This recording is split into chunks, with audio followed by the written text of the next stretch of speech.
Bom, ao contrário de que muitos dizem, a palavra mito não está associada à palavra mentira. Na Grécia Antiga, mito é até uma área do conhecimento. E foi a base da literatura ocidental e de todo o pensamento ocidental que posteriormente ia vir a ser a filosofia e a ciência. Obviamente, o mito não pertence mais à área da teologia. Não existe um grego sequer que acredite em deuses como Zeus, Hera, Atena e por aí vai. Mas os mitos marcam o começo de um pensamento racional. E neste vídeo iremos fazer uma dissecação / resenha do livro Teogonia do Hesíodo. Hesíodo, juntamente com Homero, foi um dos primeiros poetas que deram início à literatura ocidental. Não sabem se Hesíodo ou Homero foram pessoas reais ou se foram personificações de vários mitos, vários contos que criaram a fase do escritor. O livro Teogonia em si, do Hesíodo, marca a origem dos deuses. Foi a primeira tentativa de entregar todos os mitos da Grécia Antiga e fazer disso meio que um culto religioso para o povo, diferente de Homero, que visava seus livros mais para uma linha aristocrática. No livro a gente pode abordar uma criação de valores, tem muitos textos que posteriormente iam ser textos filosóficos e que serviram de base para filósofos como Platão e Aristóteles. E é imprescindível que você tenha um conhecimento sobre mitologia grega para posteriormente aprender filosofia. Então vamos direto ao livro, Teogonia. O livro é dividido em partes. A primeira parte é o hino às musas. As musas são a personificação das artes, são as deusas das artes. Elas são filhas de Minimosine, ou Memória, e de Zeus. Ou seja, a deusa Minimosine, que é a personificação da memória humana, ao se unir com Zeus, o pai dos homens e dos deuses, por 9 noites, foi capaz de criar as artes, que são a tragédia, a comédia, a história e a astronomia. E Hesíodo passa a meio que invocar essas musas para que dão inspiração para começar os cantos. Nos seguintes versos, Hesíodo anuncia o canto das musas. Elas um dia a Hesíodo ensinaram um belo canto quando pastoreava ovelhas ao pé do Helicon divino. Aqui podemos notar que Hesíodo dá um pouco a ver da sua vida,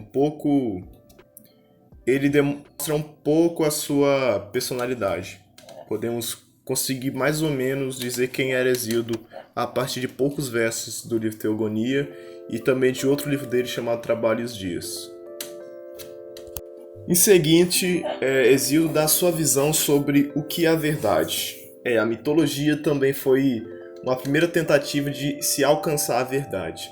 Ele diz que a verdade só é possível pelos deuses. Os deuses são únicos capazes de revelar as verdades ao homem. E as verdades no mundo antigo estavam muito encobertas, e os deuses raramente demonstravam verdades ao homem. Após essa breve introdução, Hesíodo começa a narrar o início de tudo, o início do universo segundo a mitologia grega.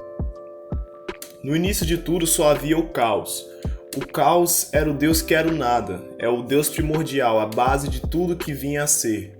Ele não tinha forma e podemos definir ele como algo informe, meio que a base do universo.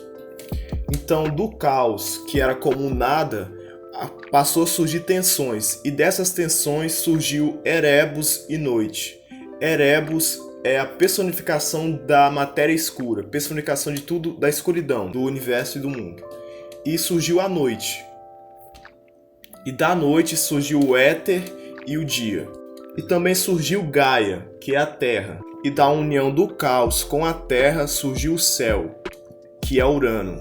E Urano, filho de Gaia, meio que inundar Gaia. Isso foi meio que uma união, uma fecundação, que a partir daí surgiu o oceano, as montanhas, os titãs e homens de forma subhumana, que eram Cotos, Biareu e Giggs.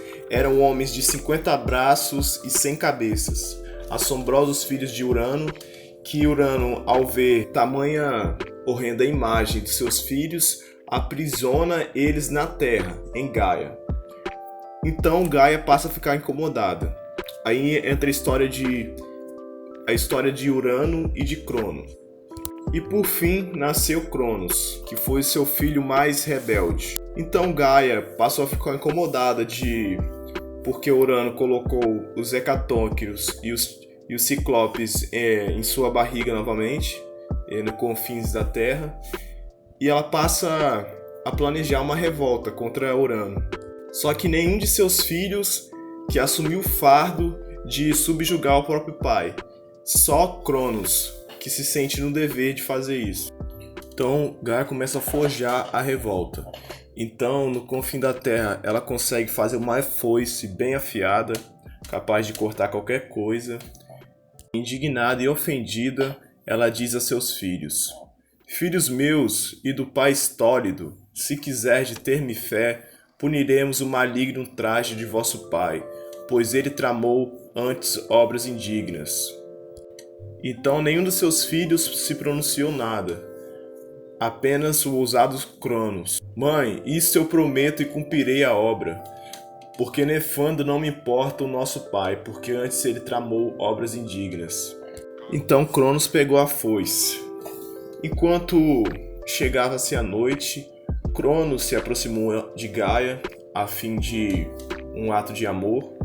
Então Cronos, percebendo a movimentação, pegou no órgão sexual do seu pai, Cronos, e após isso, Cronos joga o testículo, o órgão sexual do seu pai, ao mar, e o sangue que cai do órgão sexual de Urano passa a gerar outros seres. Por exemplo, gerou as Fúrias, que seriam mais tarde responsáveis por punir os mortais e até mesmo os deuses, e começou a formar uma espuma, e dessa espuma surgiu a deusa Afrodite, a deusa do desejo sexual, do amor e dos impulsos carnais.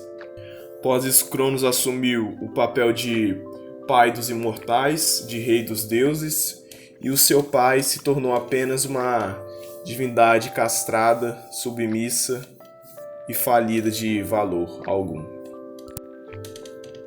Mas antes de morrer, Urano jogou uma maldição sobre Cronos, que da mesma forma que ele subjugou o pai, algum filho dele ia subjugá-lo.